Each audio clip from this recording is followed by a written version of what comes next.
Salam əziz şagirdlər. Bugün 6-cı siniflər üçün keçirilmiş monitoring suallarının izahına baxacağıq Azərbaycan dili fənni üzrə. Gəlin diqqət yetirək. Birinci mətin Gulliver mətnidir. Yəqin ki, mətnlə tanışsınız, mətni oxumusunuz. Birinci suala diqqət yetirək. Mətnə əsasən hadisələrin düzgün ardıcıllığını müəyyən edin. Mətndə birinci baş verən hadisə Gulliver'in sahildə butulka tapması ilk hadisə 1'dir. Sonra ikinci baş verən hadisə 4-cü hadisədir. Gulliver'in parlayan qızıl adaya çatması. Çünki o butulkanın içindəki yazını oxuyur. Ondan sonra gəlir, qızıl adaya çatır. Sonra 4-cü hadisə baş verir. 5'ə diqqət yetirək. Şəffaf qanatlı insanların Gulliver'i qarşılaması. Sonra həmin insanlar Gulliver'i qarşılayırlar. 5-ci hadisə baş verir. Sehirbazın mağarasındakı aynanın sındırılması. 2-ci hadisə. Sonra ən axırda isə adanın yaşıl və gözəl təbiətinə qayıtması. Ən sonda isə bu hadisə baş verir. Deməli, birinci sualda hadisələrin ardıcıllığı 1, 4, 5, 2, 3 bu şəkildə davam edir. Doğru cavab variantımız C variantıdır. Ümid edirəm ki, hər kəsə aydın oldu. Keçək digər suallara. İkinci suala diqqət yetirək. Mətnin məzmununa əsasən hansı nəticəyə gəlmək olmaz? Pislik gec-tez məğlub olur. Bəli, biz mətni oxuyanda görürük ki, sehirbaz adanı sehirləyib və ada hər gün biraz daha kiçilirdi. Ancaq Gulliver gəlir və adanı xilas edir. Pislik gec-tez məğlub olur. Bu nəticəyə gəlmək olar. Çətin vəziyyətlərdən çıxmaq üçün təkcə cəsarət deyil, həm də ağıl lazımdır. Bəli, mətni oxuyanda görürük ki, Gulliver çətin vəziyyətdən çıxmaq üçün ağıldan istifadə eləyir. Yəni, məntiqli addım atır, ağlı ilə hərəkət eləyir. Qorxmur, sehirbazın gücünün sehirli aynada olduğunu anlayır, aynanı sındırır. Bu nəticəyə gəlmək olar. C-yə diqqət yetirək. Gulliver yeni macəralara yalnız maddi qazanc əldə etmək üçün çıxırdı. Bu yanlış fikirdir. Çünki mətndə belə bir fakt qeyd olunur. Mətndə deyir ki, o artıq çox qəribə ölkələr görmüş, nəhənglər və xırda insanlar arasında yaşamışdı. Amma bu dəfə o yeni macəra axtarmırdı, sadəcə biraz dincəlmək istəyirdi. Deməli, C variantı yanlış fikirdir. Mətndən bu nəticəyə gəlmək olmaz. D-yə diqqət yetirək. Əsl xoşbəxtlik başqalarına kömək etmək və minnətdarlıq qazanmaqdır. Bəli. Mətnin sonunda da Gulliver bu nəticəyə gəlir ki, əsl xoşbəxtlik, bəli, başqalarına kömək eləmək, minnətdarlıq qazanmaqdır. Doğru cavabımız C variantı. Üçüncü suala diqqət yetirək. Mətnə əsasən aşağıdakı fikirlərdən hansı doğrudur? Ada sakinləri xilas olduqdan sonra Gulliverə olan minnətdarlıqlarını adanın qızıllarından pay verməklə ifadə edirlər. Bu yanlış fikirdir. Əksinə mətndə qeyd olunur ki, deməli, onlar Gulliverin ətrafında rəqs etdilər. Yəni, adadakı insanlar, ada yenidən yaşıl və gözəl oldu. Balaca qanatlı insanlar sevincdən uçub Gulliverin ətrafında rəqs etdilər. Onlar ona qızıl deyil, dostluq və minnətdarlıq hədiyyə etdilər. Bu fakt mətndə də qeyd olunub ki, adadakı insanlar Gulliverə dostluq və, baxın, bu hissədə qeyd olunub, dostluq və minnətdarlıq hədiyyə etdilər. Deməli, bu yanlış fikirdir, götürə bilmərik.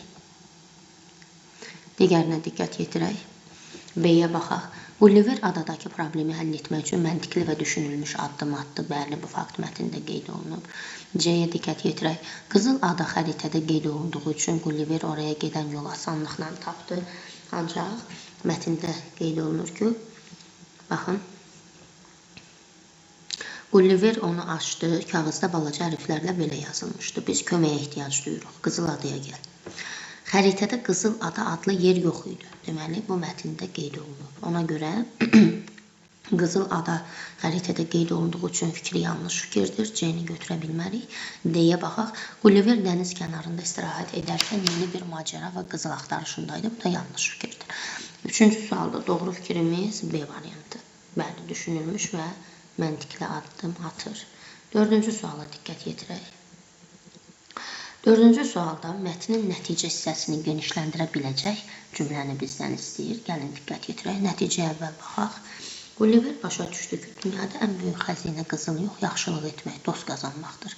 Sonra o yenə səyahətə çıxdı. Çünki bilirdi ki, haradasa yenə kiməsə kömək lazım olacaq. Bu hissəni genişləndirə biləcək fikir. Gəlin ayəyə diqqət yetirək. Gulliver adadakı bütün qızılları toplayıb öz gəmisinə doldurdu. Çünki bu qədər zəhmətinin qarşılığında zəngin olmaq onun haqqı idi. Xeyr, biz mətndən görürük ki, adadakı sakinlər ona minnətdarlıq, hörmət göstərirlər, minnətdarlıq bildirirlər, amma qızıl vermirlər. Bu yanlış fikirdir. B-yə diqqət yetirək. Gulliver artıq bilirdi ki, etdiyi hər xeyirxah əməl onun qəlbində hər hansı maddi sərvətdən daha parlaq və daha daimi işıq qoyur. Bəli, B variantı bizim düzgün cavabımızdır. Çünki mətnin sonunda da biz bu nəticəyə gəlirik ki, nəticə hissəsində Gulliver başa düşür ki, dünyada ən böyük xəzinə qızıl yox, yaxşılıq eləmək, dost qazanmaqdır. Və buradan da bu nəticə çıxır ki, Gulliver başa düşürdü ki, hər xeyirxah əməl onun qəlbində maddi sərvətdən də daha parlaq və daimi işıq qoyur. Bəli, bu nəticəyə gələ bilərik. C-yə diqqət yetirək. Zehirbazın mağarasındakı digər xəzinələri tapmaq üçün Gulliver adada bir neçə ay qalmağa qərar verdi. Mətndə belə bir fakt yoxdur. Gulliver bir daha heç vaxt tanımadığı insanlara kömək etməmək barədə özünə söz verdi. Bu çox təhlükəli idi. Belə bir fakt da yoxdur. Doğru cavabımız B variantı. 5-ə diqqət yetirək. Nöqtələrin yerinə uyğun gələn məcazi mənalı ifadəni müəyyən edin. Gəlin baxaq. Mətndə nöqtələrin yerinə diqqət yetirsək, burada baxın. Amma xəritədə Qızıl Ada adlı yer yox idi. Amma Gulliverin ürəyinə damdı ki, bu yeni bir səyahətin başlanğıcıdır. Bəli, bizim doğru cavabımız A variantıdır. Həm uyğun gəlir, həm də məcazi mənalı ifadədir. Gözü ayağının altını görmədi, olmaz. Ağzı açıla qaldı, olmaz. Qanı qaraldı, olmaz. Çünki buna görə keyfi pozdurmur, əksinə onun üçün maraqlı idi. Təəccüblənmir. Düzgün cavabımız A variantı olacaq. 6-ya diqqət yetirək. Əvvəlində rəqəm qoyulmuş cümlələrdən birinin mətnin məzmunu ilə əlaqəsi zəifdir. Gəlin baxaq. 6-cı sualda qarşısında bir rəqəmi qoyulmuş cümləyə baxaq. Yəni bu cümlə. O artıq çox qəribə ölkələr görmüş, nəhənglər və xırda insanlar arasında yaşamışdı. Bu tam mətnlə əlaqəli cümlədir. Özündən əvvəlki və özündən sonraki cümlələrlə uyğunlaşır. 2-yə diqqət yetirək. Baxın, butulkanın içində bükülmüş bir kağız var idi. Elə əsas məsələlər də buradan başlayır. Gulliver onu açır. İçində yazılanları görür. Bu mətnlə tam əlaqəli bir cümlədir. 3-ə diqqət yetirək. 3-də deyir ki, ada hər tərəfi su ilə əhatə olunmuş quru sahəsidir. Bu fikir isə mətnlə əlaqəli deyil. Bu fikir sırf ada haqqında olan informativ xarakterli bir cümlədir. Yəni, bədii mətnə aid ediləcək bir cümlə deyil. Ona görə 3-cü cümlənin burada verilməsi, bu mətnin içində verilməsi yanlışdır. Mətndən əlaqəsi zəifdir. Ona görə biz burada 6-cı sualda C variantını götürəcəyik. Digərinə diqqət yetirək, 4-ə baxaq, yəni bu hissəyə. Ada sanki qızıldan hazırlanmışdır. Bəli, çünki bir neçə gün dəniz üzdükdən sonra günəş işığında parlayan bir ada görür, sanki qızıldan hazırlanmışdır. Yəni özündən əvvəlki cümlə ilə uyğunlaşan bir cümlədir, mətndən əlaqəlidir. 6-cı sualda doğru cavabımız C variantı oldu. 7-yə diqqət yetirək. Hansı cümlədə mətndə altından xətt çəkilmiş sözlə eyni leksik mənanı verən ifadə işlənmişdir? Bu tipli testlərdə biz birinci mətndə altından xətt çəkilmiş həmin o ifadəyə biz diqqət yetirməliyik. Həmin o ifadəni cümlənin daxilində oxumalıyıq. Gəlin baxaq. Gulliver onu açdı. Butulkanın içində bükülmüş bir kağız var idi. Gulliver onu açdı. Gəlin diqqət yetirək. Kağızın açılmağından söhbət gedir. Təbii ki, bu həqiqi mənadadır. Biz də elə bir cümləni seçməliyik ki, mətndəki ilə eyni mənanı versin. A-ya diqqət yetirək. Eşitdiklərindən kədərlənən Leyla ürəyini anasını açdı. Bu mətndəki ilə eyni mənada deyil. B. Dəmirov tədbirdə Leylanın fəaliyyətindən söz açdı. Bu söz açmaq, söhbət açmaqdır. Eyni mənada deyil. Əminə bükülmüş süfrələri səliqəylə açdı. Bəli, tam mətndəki mənasına uyğundur. Ona görə biz C-ni götürəcəyik. D. Bu işin alınması üçün çox adam ağız açdı. Burada da ağız açmaq xahiş etmək mətndəki ilə eyni mənada deyil. Doğru cavabımız C variantı idi. 8-ə baxaq. Sual işarəsinin yerinə uyğun gələn variantı seçin. Səbəb nəticə əlaqəli sualdır. Səbəb sehirbaz adamı sehirləmişdir.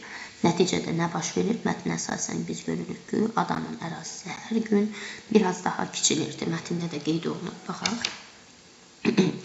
Pis bir sehirbaz adanı sehirləyib və hər gün ada biraz daha kiçilir. Deməli, bu fakt mətndə qeyd olunub. Amma Gulliver dəniz kənarında istirahət edirdi. Belə bir fakt yoxdur, yəni bu səbəbin nəticəsi ola bilməz. Balaca insanlar Gulliverə qızıl hədiyyə etdilər. Bu da nəticə olaraq verilə bilməz, həm də yanlış fikirdir. Gulliver xəritəyə baxıb qızıl adanı tapdı. Yanlışdır, çünki xəritədə qızıl ada adlı yer yox idi. Davam edək. 9-cu sual. Mətnin məzmununa əsasən aşağıdakı suallardan hansının cavabı mətndə yoxdur? Gulliver kömək çağırışını hansı əşyanın içində tapır? Təbii ki, bildik ki, butulka tapır, onun içində idi. Qızıl adanın sakinləri xarici görünüşdə necə varlıqları idi? Mətndə də qeyd olunub ki, deməli, baxaq mətnə diqqət yetirək, baxın. Gulliver sahilə çıxdı, gördü ki, burada yaşayan insanlar şəffaf qamatlı, çox mehriban, balaca varlıqlardır. Deməli, onların necə varlıq olduğu mətndə qeyd olunub. Sehirbazın mağarası harda yerləşirdi və ora necə görünürdü?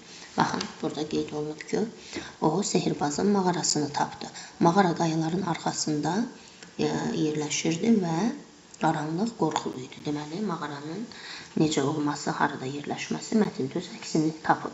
Gulliver qızıl adaya çatana kimi hansı ölkələrdən keçdi? Ancaq belə bir fakt yox idi. Mətndə belə bir fikir verilməyib. Düzdür, yuxarıda qeyd olunur ki, uzun səyahətlərdən sonra sakit dəniz kənarında sakit bir yerdə istirahət edirdi. O artıq çox qəribə ölkələr görmüşdü, amma hansı ölkələrdən keçmişdi, onlar mətndə qeyd olunmuyor. Ona görə 9-da doğru cavabımız D variantı olacaq. Keçək 10-cu suala, diqqət yetirək.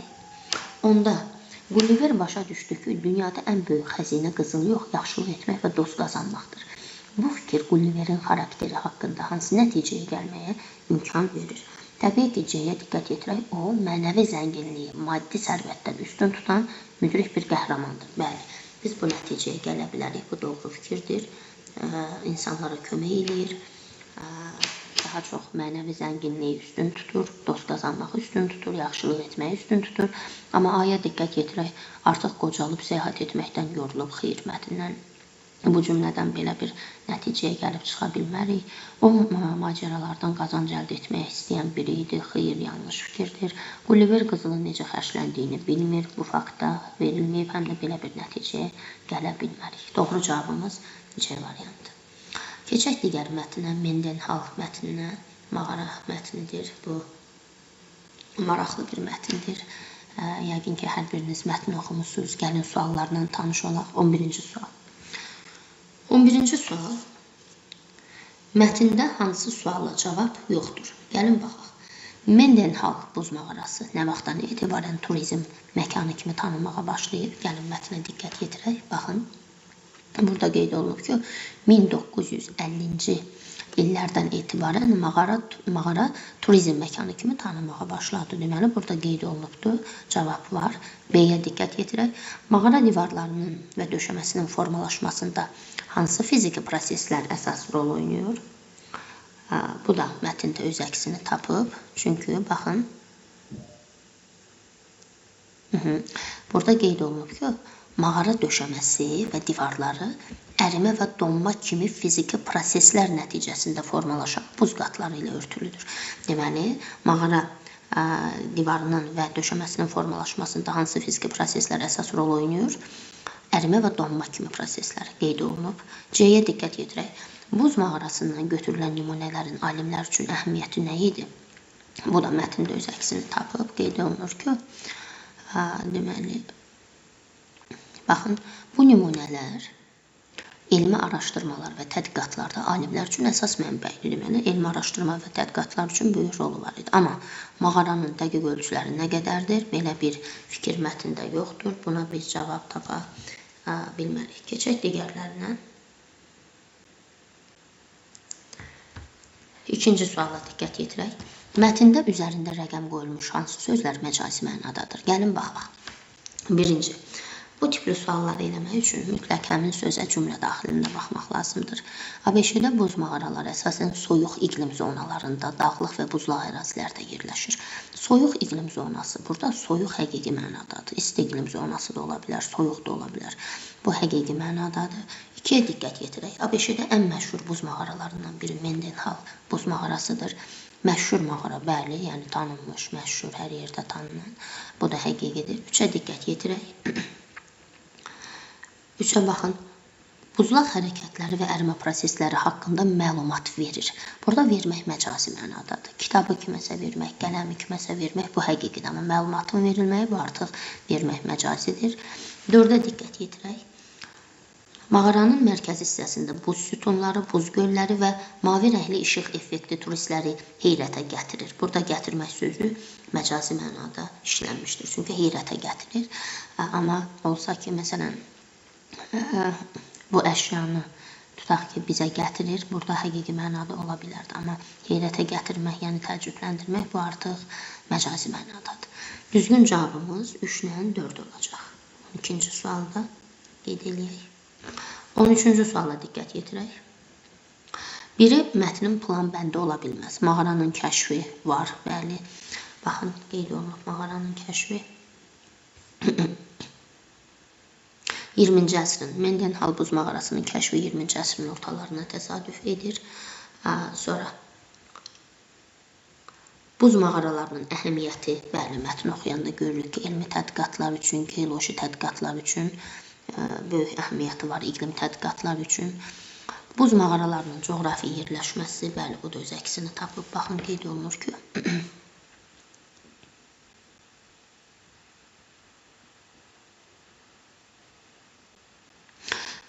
deyir ki, ABŞ-də buz mağaraları soyuq iqlim zonalarında, dağlıq buzlaq ərazilərdə yerləşir. Yerləşməsi qeyd olunubdur, formalaşması da var. Bu da plan bəndi ola bilər. Sonra Mendenhall buz mağarasının təbiətə zərəri. Amma təbiətə zərəri mətndə qeyd olunmayıb. Ona görə doğru variantımız D variantıdır. Keçək 14-cü suala. Buz mağaraları elmi baxımdan hansı prosesləri izləməyə imkan verir? Mətni oxuyanda görürük ki, buz mağaraları buzlaq hərəkətləri və ərimə proseslərini öyrənməyə imkan verir, izləməyə imkan verir. Baxın, burada da qeyd olunub ki, ABŞ-də buz mağaraları, buzlaq hərəkətləri və ərimə prosesləri haqqında məlumat verir, onları izləməyə imkan verir. Amma torpağın münbitlik dərəcəsi, xeyr, belə bir fakt yoxdur. Günəş sistemindəki planetlərin hərəkəti, biz buz mağaraları ilə, yəni oradakı araşdırmalarla günəş sistemindəki planetlərin hərəkətini öyrənə bilmərik. Okean cəryanlarının istiqaməti, bu da yanlış fikirdir. 14-də doğru cavabımız A variantıdır. 15-ci suala diqqət yetirək. Hansı fikir mətndən səsləşmir? Mağaralar qədim iqlim şəraitini öyrənmək üçün vacib nümunələr təqdim edir. Bəli. Baxın, iqlim tədqiqatları üçün vacibdir. Nümunələr təqdim edirdi. Qədim iqlim şəraitini öyrənmək üçün nümunələr təqdim edir. Baxın, burada qeyd olunub. Mendenhall kimi mağaralar təbiətin nadir inciləri olduğu üçün onların qorunması böyük əhəmiyyət kəsb edir. Bəli, baxın, turizm baxımından böyük əhəmiyyət kəsb edir və qorunması vacibdir. Qorunması da qeyd olunub mətndə. 1950-ci illərdən başlayaraq mağara turistləri özünə cəlb edən bir məkana çevrilmişdir. Gəlin, diqqət yetirək. Bəli, baxın, 1950-ci ildən turizm məkanı kimi tanınmağa başladı. Sonra mağara ticarət məqsədi ilə də istifadə olunub, ancaq mağaranın ticari məqsədlərlə istifadəsi mətndə öz əksini tapmayıb. 16. Mətndə nöqtələrin yerinə uyğun gəlməyən sözü seçin. Gəlin, birinci baxaq həmin cümləyə. ABŞ-də buz mağaraları təbiətin nadir və qiymətli abidələrindən biridir. Mendenhall və digər buz mağaraları həm gəlin, diqqət yetirək. Buz mağaraları həm nöqtələrin yerinə baxaq. Elmi, həm iqlim, həm də geoloji, yəni bu üç söz oraya yerləşdirə bilərik. Elmi, iqlim və geoloji, həm də turizm baxımından böyük əhəmiyyət kəsb edir və qorunması vacibdir. Çünki baxın, yuxarıda da burada qeyd olunub ki, həm də geoloji iqlim tədqiqatları üçün vacibdir. Deməli, bu tədqiqatlarda istifadə olunur. Yuxarıda qeyd olunub ki, alimlər tədqiqatlarda, elmi araşdırmalarda istifadə edirlər. Yəni buradan əldə olunan nümunələrdən deməli bu da doğrudur. Həm elmini yerləşdirə bilərik, həm iqlimi, həm də geolojini. Amma sənaye tədqiqatlarında istifadəsi bu artıq uyğun gəlmir. Yəni sənaye uyğun gəlməyən variantdır. 16-da doğru variant B-dir. 17-yə diqqət yetirək. Kursivlə verilmiş sözün mətndəkindən fərqli mənada işləndiyi variantı seçin. Birinci biz o kursivlə verilən sözü cümlə daxilində oxumalıyıq. Gəlin baxaq. Bu hissədədir. Əvvəlcə yerli əhali və alimlər bu mağaradan buz nümunələri toplamaq üçün istifadə edirdilər. Burada buz nümunəsi toplamaqdan söhbət gedir. Bizə də deyir ki, bu nümunədən fərqli mənada işlənsin. Gəlin baxaq. Sahildəki uşaqlar rəhli balıq qulaqlarını bir yerə toplayırdılar. Bəli, burada mətndəki ilə eyni mənadadır. Muzey əməkdaşları qədim sikkələri toplayıb nümayiş etdirirlər. Bəli, burada da toplamaq eyni mənaya gəlir. Kəndlilər yetişmiş meyvələri bir yerə topladılar, eyni mənadır. Amma deyə diqqət yetirək. Baş verən hadisədən sarsılan Əhməd özünü toplayıb sözə başladı. Burada özünü toplamaqdır. Bu artıq mətndəkindən fərqli mənada işlənib. Doğru cavabımız D variantıdır. 18-ə diqqət yetirək. Məhz bu buz sütunlar və mavi rəngli işıq effektlərinə görə mağara fotoqrafların və təbiətsevərlərin ən sevimli məkanlarından birinə çevrilmişdir. Cümləsi mətnin qarşısında Roma rəqəmi yazılmış hansı abzasın sonuna artırılsa məntiq ardıcıllıq daha düzgün olar. Təbii ki, biz burada 4-cü abzası götürəcəyik. 4-cü abzası artırılsa daha doğru olar. Nəyə görə? Gəlin baxaq. Mendenhall buz mağarası daxilində temperatur həmişə 0 dərəcə və ya ondan aşağıdır. Mağara döşəməsi və divarları ərimə və donma kimi fiziki proseslər nəticəsində formalaşan buz qatları ilə örtülüdür. Mağaranın mərkəzi hissəsində buz sütunları, buz gölləri və mavi rəngli işıq effektli turistləri heyrətə gətirir. Bax, elə bura yerləşə bilər.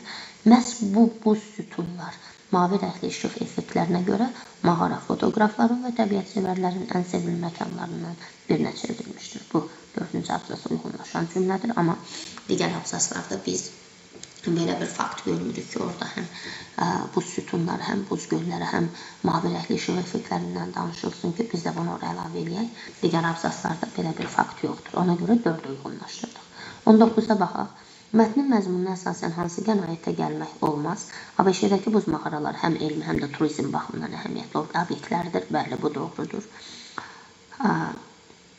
B-yə diqqət yetirək. Mendenhall buz mağarası iqlim dəyişikliklərini öyrənmək üçün material təqdim edir. Bəli, baxın, qədim iqlim şəraitini öyrənmək üçün nümunələr təqdim edir. Doğrudur.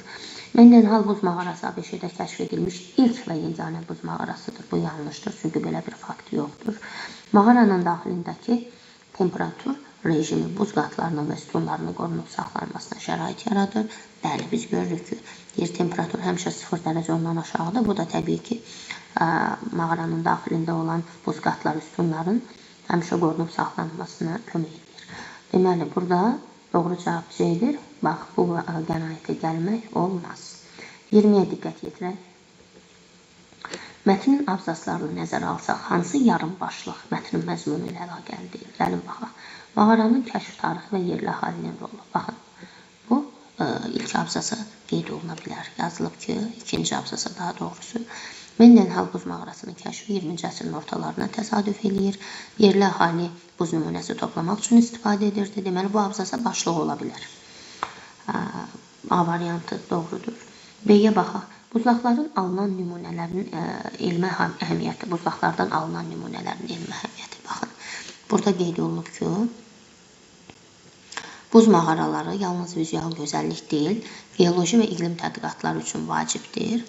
Buradan alınan nümunələr də, baxın, deməli, iqlim tədqiqatlarında, geoloji tədqiqatlarda istifadə olunurdu.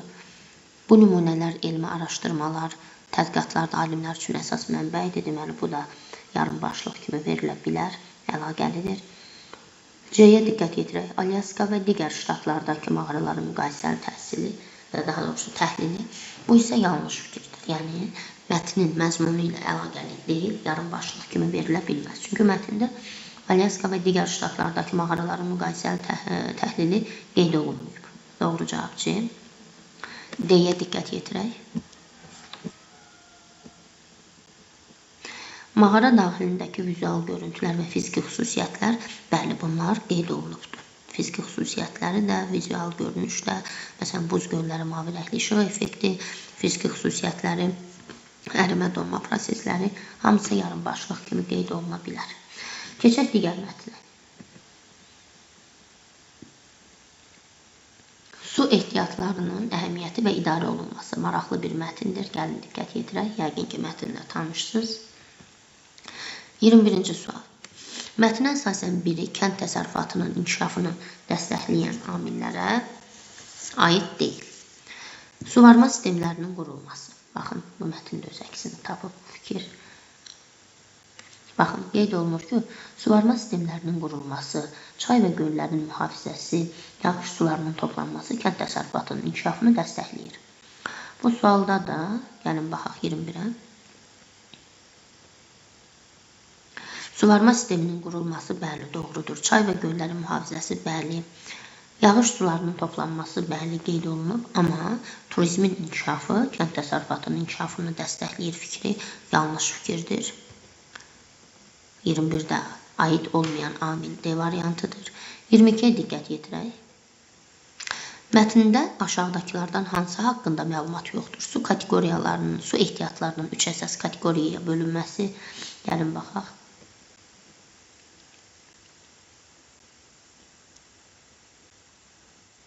Bəli, mətndə qeyd olunub ki, 3 əsas kateqoriyaya bölünürlər. Baxın, araşdırmalar göstərir ki, bir bölgədə su ehtiyatları 3 əsas kateqoriyaya bölünür. İstifadə olunan su, ehtiyat üçün saxlanılan su və istifadəyə yararsız su. Deməli, bu öz əksini tapıb. Kənd təsərrüfatında tərəvəz sahələrinə ayrılan suyun faizi. Baxın, burada qeyd olunub ki, tərəvəz sahələri suvarma suyunun 25%-ni deməli qeyd olunub. Ehtiyat suların hansı hallarda istifadə olunması, bu da qeyd olunub. Baxın.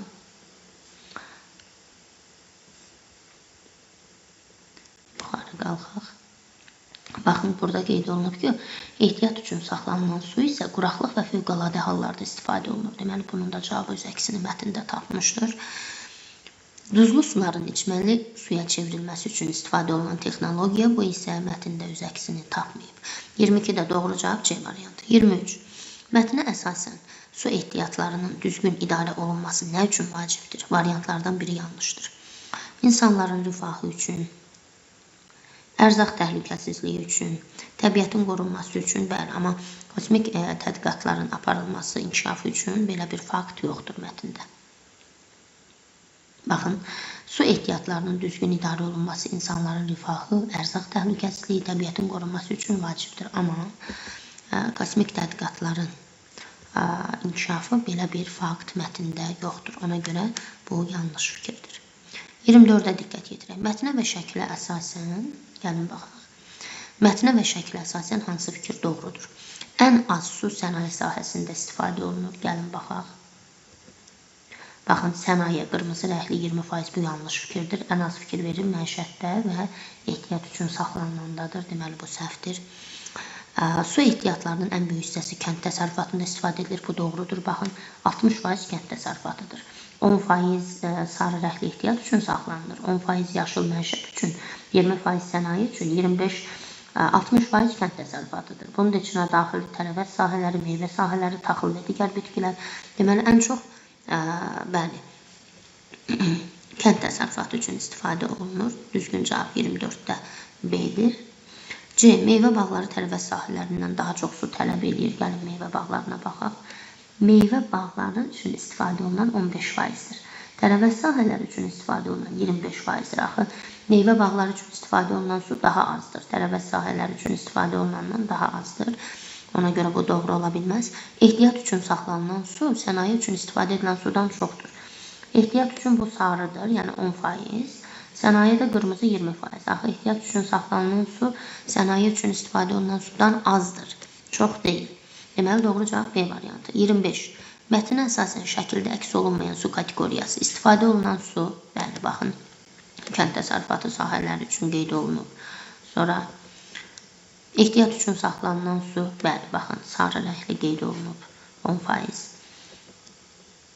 Suvarma suyu, bəli, biz bilirik ki, suvarma suyu nəyə daxil idi? Kənd təsərrüfatı üçün istifadə olunan su, tərəvəz sahələri, meyvə bağları, taxıl bitkiləri.